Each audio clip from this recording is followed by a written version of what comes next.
AP సీఎంగా బీసీని చూడాలని ఆశ ఉంది. నేను కాదు ఎవరైనా గానీ దేశ ప్రధానిగా బీసీ అయ్యారు. బీసీలు 53 నుంచి 54% ఓట్లు ఉన్నాయని అంటున్నారు. బీసీల కోసమే ఎన్టీఆర్ పార్టీ పెట్టారు. ఆంధ్రప్రదేశ్ రాష్ట్రానికి సీఎంగా ఒకసారి బీసీని చూడాలని ఉందని మాజీ మంత్రి కేఈ ప్రభాకర్ అన్నారు. ఈ రోజు కర్నూలు నగరంలోని ఆదర్శ పాఠశాల గ్రౌండ్లో బీసీల శంఖారావం వనభోజన మహోత్సవ కార్యక్రమం రాష్ట్ర మహాసభ కార్యక్రమంలో పాల్గొన్నారు. మాజీ మంత్రి కేఈ ప్రభాకర్ మాట్లాడుతూ బీసీ భారతదేశానికి ప్రధాని అయ్యారు అని అన్నారు. ఆంధ్రప్రదేశ్ రాష్ట్రానికి ముఖ్యమంత్రిగా బీసీని చూడాలని ఆశగా ఉందని, నేను కాదు ఎవరైనా గానీ అని మాజీ మంత్రి ప్రభాకర్ చెప్పారు. 53% ఓట్లు బీసీలవని, ఎక్కడైనా గెలిపించే ఛాన్స్ బీసీలకు ఉందని అన్నారు.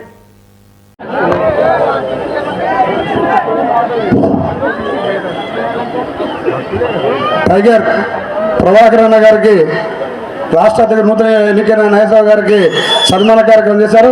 అదేవిధంగా ప్రభాకర్ అన్న గారు మళ్ళా తన సొంత మిత్రుని దండేసి కౌలిస్తున్నారు.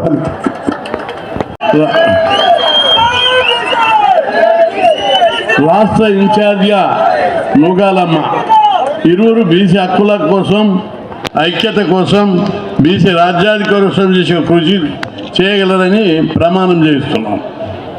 Thank you very much.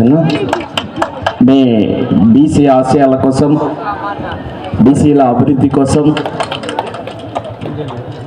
రాజకీయంగా అయితేనేమి, ఆర్థికంగా అయితేనేమి, సామాజిక పరంగా అయితేనేమి, విద్యాపరంగా అయితేనేమి మీరు చేసిన పోరాటాలు ఇక్కడున్న చాలామంది మంత్రులు, ఎంపీలు, ఎమ్మెల్యేలు మరి ఈరోజు రాజకీయ నాయకులుగా, మరి అట్లాగే విద్యావేత్తలుగా ఐఏఎస్, ఐపీఎస్, మరి మంచి డాక్టర్స్, ఇంజనీర్స్ తయారైనారంటే విద్యలో సమానత్వం మీ పోరాటం ద్వారా, జాతీయ బీసీ సంక్షేమ సంఘం ద్వారా చేయడం ద్వారా జరిగింది.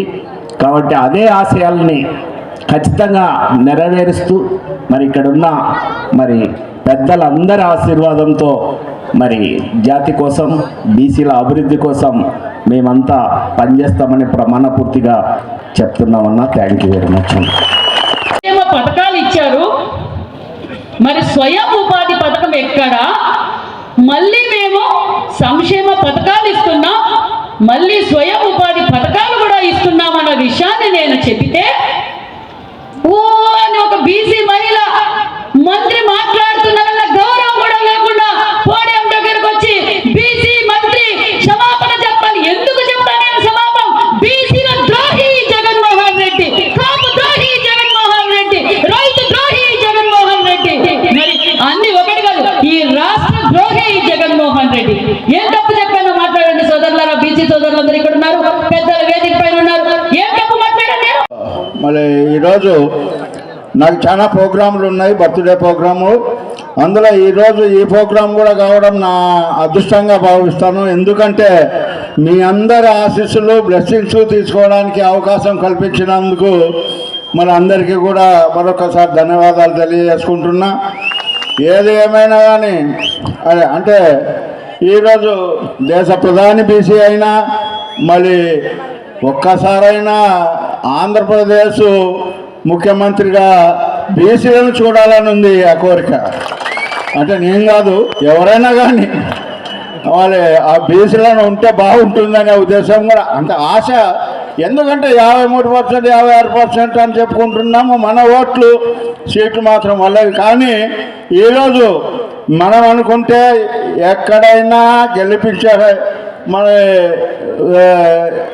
ఛాన్స్ మనకు ఉంది. కాబట్టి మనం ఈరోజు ఈ తెలుగుదేశం పార్టీకి పూర్తిగా ఎన్నంటి ఉన్నాము అంటే ఒక బీసీలే అని చెప్పేసి మరి నేను కోరుకుంటున్నా. ఎందుకంటే మన మాజీ నందమూరి తారక రామారావు గారు పెట్టింది ఈ పార్టీ బీసీల కోసమే తెలుగుదేశం పార్టీ పెట్టింది అని మీ అందరికీ కూడా తెలిసిన విషయమే. అటువంటి పార్టీని ఈరోజు నారా చంద్రబాబు నాయుడు గారు బీసీలకు అండగా మరి మనల్ని నడిపిస్తున్నాడు అంటే మరి ఆయనకి ధన్యవాదాలు తెలియజేసుకుంటూ, మరి అవకాశం ఇచ్చిన మీ అందరికీ మరొక్కసారి ధన్యవాదాలు తెలియజేసుకుంటూ నాకు సెలవు ఇప్పిస్తే మరి నాగేశ్వరరావు గారు